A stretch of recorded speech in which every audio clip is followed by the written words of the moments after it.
आज मैं आपको जो बताने जा रहा हूँ वो चीज़ कहलाई जाती है एब्सोल्यूट वैल्यू। एब्सोल्यूट वैल्यू क्या होता है भाई? एब्सोल्यूट वैल्यू होता है कुछ इस तरह की चीज़, ये 2 डंडे लगे होते हैं और इसके अंदर कोई ना कोई टर्म होता है। तो ये डंडों का मतलब होता है कि एब्सोल्यूट वैल्यू, और इसका मतलब क्या होता है? इसका मतलब ये होता है कि इस वैल्यू का जिसके ऊपर ये डंडा लगा हुआ है, इसका सिफ़र से कितना फ़ासला है नंबर लाइन पे।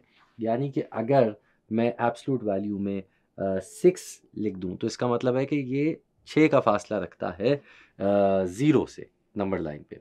तो इसका ये भी मतलब होगा कि अगर इसी एब्सोल्यूट वैल्यू में -6 लिखा हुआ हो, तो -6 का भी 0 से फ़ासला 6 ही होता है। क्योंकि फ़ासला जब हम डिस्टेंस देख रहे होते हैं तो उसमें माइनस प्लस नहीं होता, वो तो सिर्फ़ एक पॉइंट से दूसरे पॉइंट तक का रेंज या डिस्टेंस जो भी आप कह लें वो वैल्यू होती है। तो इससे हमें क्या समझ में आता है कि हम एब्सोल्यूट वैल्यू में -6 लिखें या एब्सोल्यूट वैल्यू में +6 लिखें, दोनों सूरतों में आंसर सेम ही आता है। क्यों? क्योंकि absolute value is basically the distance of that value from the number line. तो इसी चीज़ पे हम आ जाते हैं इसकी कुछ प्रॉपर्टीज़ पे। तो भाई पहली प्रॉपर्टी ये है कि जो मैंने अभी बताई भी आपको, कि अगर आप किसी भी चीज़ का एब्सोल्यूट वैल्यू निकाल रहे हैं तो उसका आंसर हमेशा 0 या मोर देन 0 आएगा, मतलब पॉजिटिव ही आएगा, कभी भी नेगेटिव नहीं आ सकता, क्योंकि हम डिस्टेंस की बात कर रहे हैं फ्रॉम 0, और distance is never a negative value, is just distance. दूसरी प्रॉपर्टी ये है कि हम अगर बोलें कि -a का एब्सोल्यूट है और +a का एब्सोल्यूट है, तो ये दोनों चीज़ें आपस में इक्वल होंगी, बिकॉज़ अगेन -a, अगर हम इस नंबर लाइन को एक एग्जांपल के तौर पे ले आएँ और हम -3 +3 ले लेते हैं, तो एक तरफ हमने -3 का एब्सोल्यूट निकालना है और एक तरफ हमने +3 का एब्सोल्यूट निकालना है।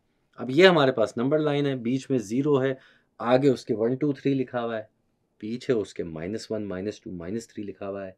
तो एक पॉइंट है -3 का, एक पॉइंट है +3 का।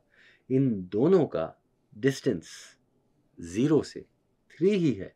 दैट मीन्स कि -3 का एब्सोल्यूट और +3 का एब्सोल्यूट दोनों सेम वैल्यू देंगे। तो अगर आपके पास a और -a और दोनों का एब्सोल्यूट आप निकाल लें तो आपस में बराबर ही होंगे, क्योंकि उन दोनों का 0 से फासला सेम होगा।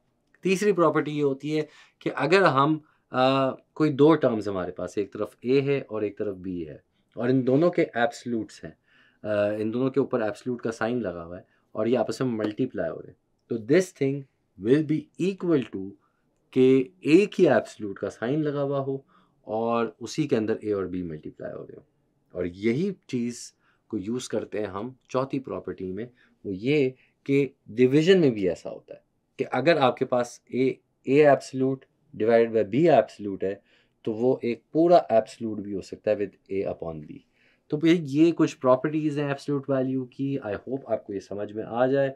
आगे हम इसकी कई एग्जांपल्स भी कर सकते हैं, इसको मज़ीद एक्सप्लोर करेंगे, बट इसका बेसिक मकसद क्या है एब्सोल्यूट वैल्यू का, वो ये है कि it is the distance of that value from 0 on the number line.